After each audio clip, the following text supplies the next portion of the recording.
ازيكم عاملين ايه؟ يا رب تكونوا بخير وفي احسن حال. وحشتوني، ايه احلى واجمل اخوات في الدنيا. النهارده بقى كده معانا روتين وحاجات كده كتير في المطبخ، وان شاء الله الفيديو النهارده يعجبكم. عايزاكم كده لو عجبكم الفيديو ما تستخسروش فيا اللايك، ها لايك اللايك اللايك، وتشتركوا عندي في القناه عشان يوصل لكم مني كل جديد انا بنزله. النهارده بقى عندي روتين. عايزه اقول لكم الميه كانت قطعه بقى لها يومين، وده التالت بتاعها. عايزه اقول لكم طبعا ما صدقت انها الميه جت، وقمت بقى اعمل اللي ورايا وهعمل كل حاجه كان نفسي فيها اعملها وهي الميه موجوده. بص بقى النهارده الروتين عايزه اقول لكم انا بعمله، وربنا بجد بجد اللي يعلم بيا، لان انا كنت في كعب رجلي يعني اتعور من ازازه، دست على ازازه، فبجد والله ما كنت قادره اقف على رجلي. الحمد لله طبعا بشكر ربنا ان جت سليمه، والحمد لله بسيطه يعني نقدر نعيش حياتنا يعني. عايزه اقول لكم كعب رجلي مفتوح، مش قادره اقف ولا امشي عليه. متخيلين بقى في كعب الرجل ازازه كده دخلت. كنت عند ماما وبنروق وكده، مش عارفه الازازه دي بصراحه جت منين. هي ازازه كده من كوباية يعني جامدة كده كبيرة، فدخلت في كعب رجلي، والحمد لله الحمد لله قادرة أتخطى يعني الحياة.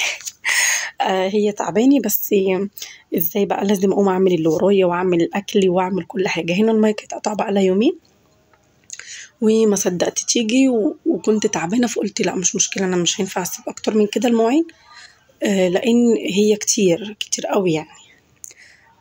بس كده، فالحمد لله بشكر ربنا على كل شيء، بشكر ربنا على كل حاجة، آه على كل حاجة في حياتي. لازم طبعا لازم أحمد ربنا على كل شيء كاتبهولي، لأن بصراحة ما كانتش في البال خالص إن أنا أتعور وما كنتش قادرة. والحمد لله إن هي جت بسيطة، يعني ما اتخيطتش، يعني الحمد لله اللي جت بسيطة. وأنا حاولت إن أنا ما خيطهاش بصراحة، إن أنا بقيت ألفها والكلام ده وأضمها كده على بعض، علشان خايفة إن هي تتخيط وهي في كعب الرجل. وطبعا أنا عندي بيتي وكده لازم أعمل كل حاجة، فكنت خايفة بصراحة إن أنا أخيطها وهي في مكان حساس وصعب جدا، وفي كعب الرجل يعني صعب جدا. فأنا بحمد ربنا الحمد لله، وإحنا كلنا نحمد ربنا على كل شيء يديهولنا. أنا طبعا بحمده وكل حاجة الحمد لله يعني على كل شيء. تعالوا بقى النهاردة معانا روتين قوي قوي جدا جدا.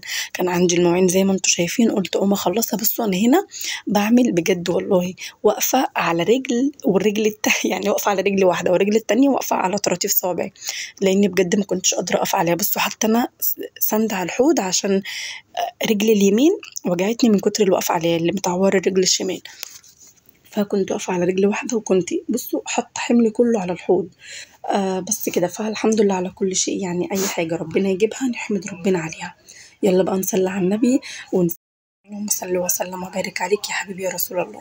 يلا بقى لو وصلتوا لغايه هنا ما تستخسروش فيا اللايك، علشان انا كنت تعبانه وقلت لازم اصور معاكم الفيديو عشان انزل لكم. في ناس كتير والله بجد بتطلب مني ان الفيديو يعني لازم كل يوم انزل لهم فيديو ويكون الفيديو طويل. انا على قد ما اقدر يعني يعني بقلله شويه علشان برضو ما تزهقوش مني. انا عارفه ان انتوا بتحبوني، بس عشان ما تزهقوش مني.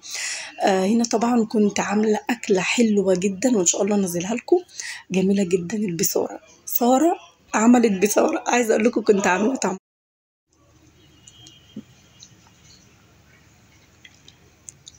أنجزت طبعا اليوم، لأن عارفين انتوا لما يكون الواحد تعبان بس وراه مسؤولية كبيرة، مسؤولية بيت كاملة، طفل وبيت لا لا مسؤولية كده كبيرة.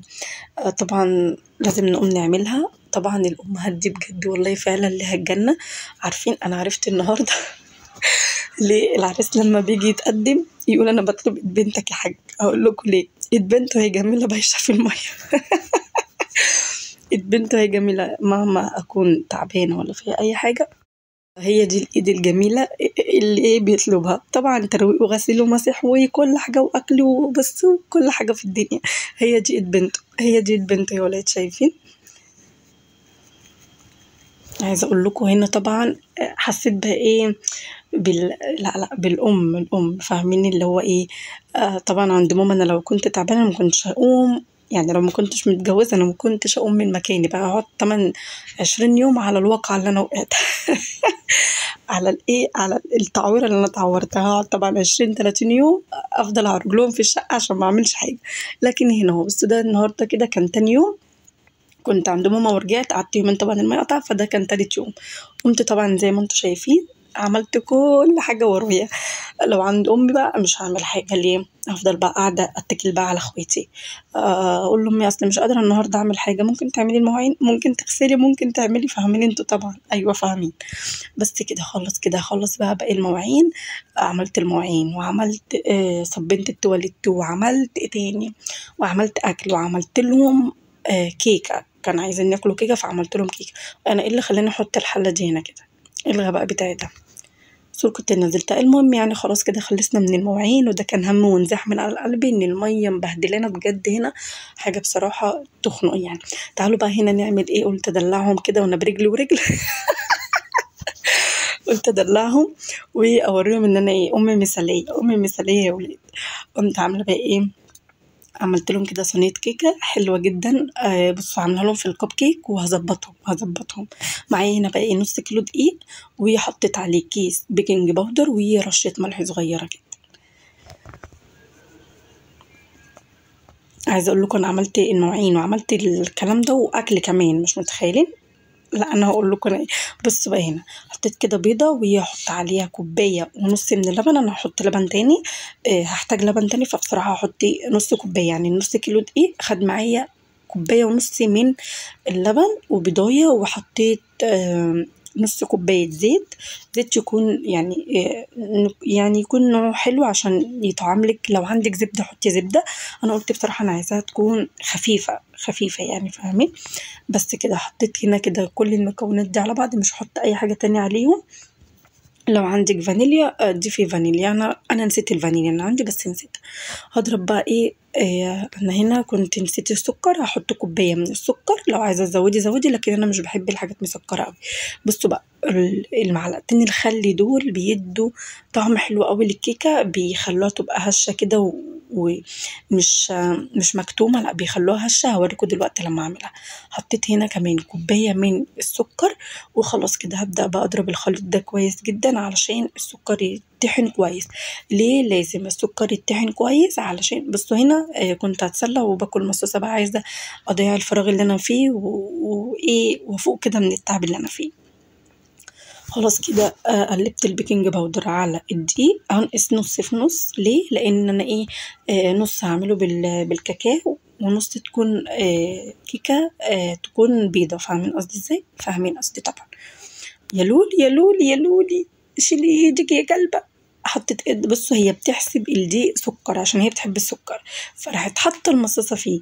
يالّا مش مشكلة، عايزة أقول لكم إن هي كانت صاحية هنا ودوّختني، بس كانت إيه، عايزة أقول لكم هنا بقى إيه، هي عشان زغنطوطة فعايزة توصل لي للرخامة، فتعمل إيه، فأنا جايبة لها كرسي كده بتقعد عليه، فبتجيبه وتقف لي بيه. قلّبت بقى هنا الكيكة كده، عايزة أقول لكم إن أنا كنت عايزاها تكون إيه، تقيلة شوية مش خفيفة. هنا كنت حطيت كده 3 معالق من الكاكاو وحطيت ربع كوباية من اللبن. حلو الكلام، حلو الكلام. هاقلّب بقى كده الخليط اللي هو بتاع بالكاكاو. خلاص كده هادئن بقى القوالب، عايزة تعمليها في صينية اعمليها في قوالب اللي يعجبِك، أنا قُلت أعملها كده في قوالب عشان تبقى صغننة كده وكل واحد يمسك قطعة يعني. هاقلّب بقى القوالب كلّها كده بالزيت علشان الكيكة ما تلزقش فيها. أنا طبعًا هنا التركاية الحلوة إنِّك لازم تسيبي الفرن شغّالة شوية كده أول ما تبدئي تعملي الحاجة، فتشغّلي الفرن شوية. هاعمل بقى إيه، هاعمل هنا الأول بُصّوا أنا عاملة متعمدة إني أعمل العجينة تكون تقيلة علشان بس تستوي كويس في الcup cake دوّة. عايزة أقول لكم بجد طلعت طعمها حلو وتحفة، وهاوريها لكم دلوقتي بعد ما تستوي من جوّه هشة وحلوة جدًا. هاعمل كده 3 بالكريمة و3 بال بالكاكاو، اللهم صل وسلم وبارك عليك يا حبيبي يا رسول الله.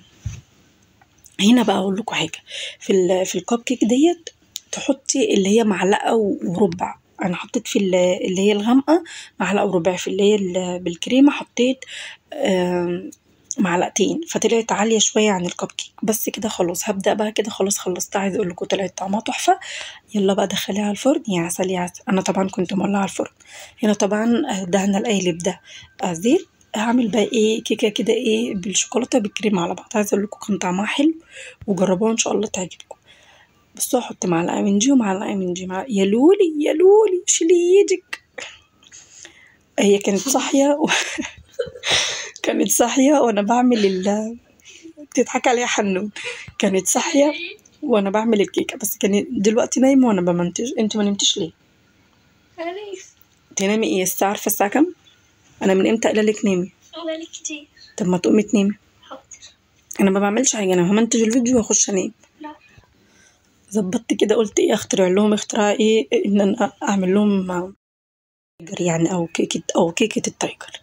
خلاص كده يلا دخليها الفرن. يا عسل شطورة برافو. بصوا يا احلى كيكه برجلي ورجلي. عايزه اقول لكم والله واقفه برجلي والرجل التانية لا، بس قلت ايه اعملهم. بس انا يعني انا بسرع كده مش في المود، بس قلت لا اعملها لهم. خلاص كده خلاص. عايزه اقول لكم بجد طلعت ممتازه وهشه وتحفه جدا. يلا بقى قوموا جربوها. ولو وصلتوا لغايه هنا، ها ما تستخسروش فيا اللايك واعملوا اللايك. يلا اعملوا له لايك. اللايك ده بيرفع الفيديو معايا. خلاص كده دخلت الثلاث قوالب اللي انا عملتهم. بصوا طلع تحفه بجد، تحفه جدا جدا وهاش. تعالوا بقى نطلع كده مع بعض الكب كيك. يا لولي شيلي ايدك. بصوا هي واقفه لي. عارفين اقول لكم على حاجه عملت ايه فيا؟ عملت موقف مسخره. انا هنا بصوا بوريكم الكب كيك طلع حلو ومش لازق، علشان انا دهنت الصينيه كويس قوي من الزيت. بصوا تحفه بجد تحفه. عايزه اقول لكم انا مش هلحق والله بجد، والله ما هلحق اطلع باقي الكب كيك. انا هطلع اللي هي بالشوكولاته ديت. وقولوا لي واقفه هي جنبي شدت الصينيه هي وبنت اختي. بصوا رميت المصاصه وشدت الصينيه ما لحقتش اطلع. انتوا فيها ينفع هتعملوا كده؟ يا حراميه يا حراميه الكب كيك. بصوا هشه وتحفه جدا جدا. يلا لزقيهم في بعض تاني. يا عسل لزقتهم في بعض. عملت حاجه ما عملتش حاجه. طلع بقى هنا. بصوا عايزه اقول لكم كان لسه طالع. انا قلت لكم كنت بصراحه استنى شويه كده يهدى وبعد كده ايه اقلبه. فانا قلبته كده وهو سخن. بصوا يا جماله يا جماله. يا سيدي تحفه. بصوا هنا الكب كيك خلاص هما اتشدوا ودخلوا على الاوضه هيتاكلوا وهي سخنه والصينيه مغليه. وكده الكب كيك. والتانية الكب كيك اللي انا كنت عاملاها في القالب البينك دوت برضو وهي سخنه ابتدت اتاكلت. فالحمد لله اللي لقيت حاجه اوريها لكم. لو عجبكم الفيديو ما تستخسروش في اللايك.